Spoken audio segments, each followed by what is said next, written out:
A guerra híbrida é um tipo de conflito que busca atingir objetivos estratégicos, não por meio de confrontos armados, como nas guerras que utilizam de armamentos bélicos, mas através da manipulação e disseminação de informação. Em vez de armas de fogo, recorre-se a ciberataques, campanhas de desinformação e manipulação simbólica, visando desestabilizar o inimigo por dentro. No Brasil, vários estudos apontam que essa abordagem começou a se delinear já em 2013, quando atores internos e externos aproveitaram o momento de crise política para entrar em jogo. O ponto de partida dessa guerra híbrida mais agressiva no Brasil são as jornadas de junho de 2013. Manifestantes tomaram as ruas sem liderança clara, criando uma conjuntura perfeita para abrir uma janela de oportunidade para quem quisesse dar outro rumo ao movimento.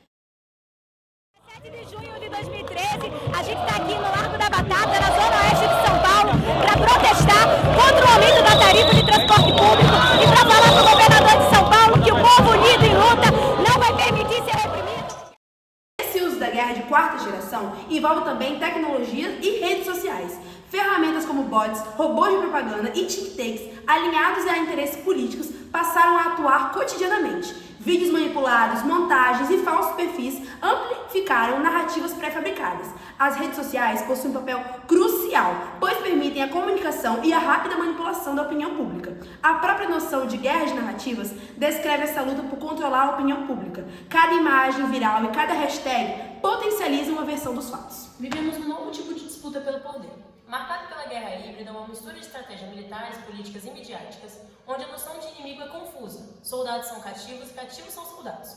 No Brasil, os militares voltaram a ter protagonismo político, ocupando espaços deixados por instituições civis enfraquecidas. Nesse campo de força da guerra híbrida, observa-se a emergência de uma cultura militar imaginética. Expressando essa nova cena, a fotografia de Piero Lehner nos apresenta o Brasil no espectro de uma guerra híbrida, da ritualização das hierarquias militares, em que mesmo civis como Sérgio Moro, que após uma cuidadosa imagem de herói criada no país, está em oposição de sentido, o que revela essa nova formação do Brasil, com o que sobrou os militares.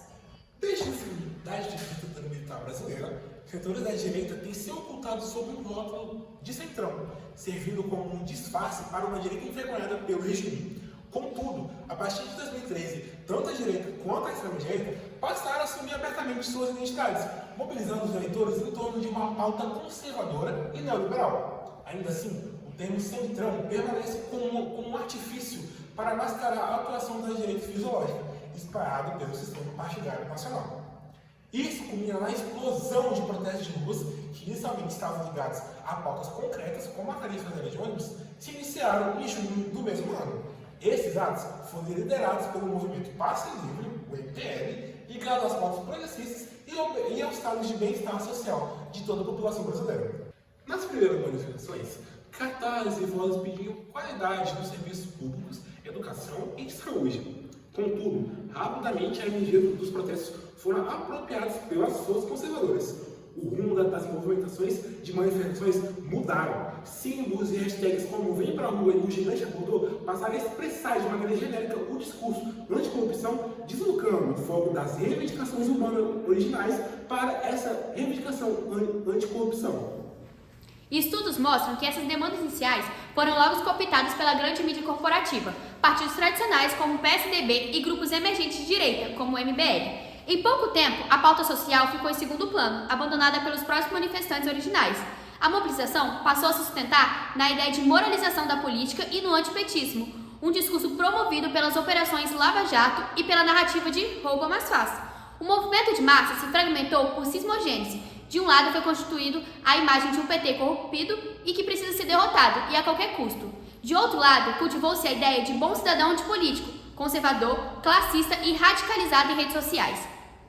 Com isso, uma mobilização que se iniciou com pautas progressistas passou a redirecionar o foco das manifestações para a questão da corrupção. Isso corroborou a explosão dos índices de impopularidade de Dilma Rousseff e evidenciaram progressivamente o fortalecimento da agenda neoliberal junto à opinião pública.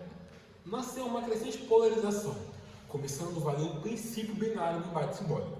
Enquanto a esquerda chamava atenção para as pautas sociais legítimas, a contra-narrativa colocou em destaque um nós contra eles. Memes, caricaturas e hashtags anti-PT se espalharam por toda a rede rapidamente, bem como a mobilização popular foi deslocada do seu eixo inicial para uma totalmente diferente.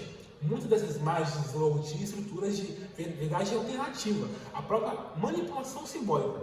É como observa Camila Rocha. O surgimento de grupos organizados de direita, como o próprio MBL, veio da socialização de pequenos núcleos ultraliberais, que criaram identidades comuns e estratégias de propaganda por toda a rede de internet. A intensa guerra de narrativas desencadeadas a partir de 2013 criou terreno fértil para novas correntes de pensamento político.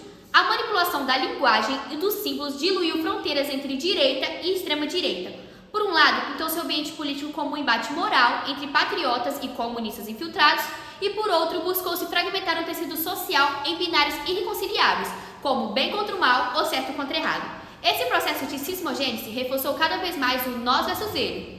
A experiência mostrou que quando dezenas de milhões de pessoas são convocadas para protestos, mas falta conteúdo claro, a mensagem mais simples e muitas vezes mais odiosa conquista corações e mentes.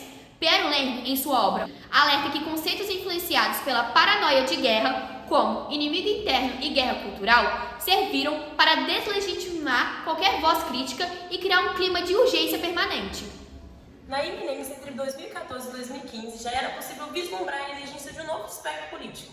Ideias neofascistas começaram a circular abertamente, como o culto a líderes autoritários, racismo velado, discurso de lei e ordem e disseminação de informações manipuladas e inverídicas, e apologia da violência contra barbeneiros e inimigos da nação.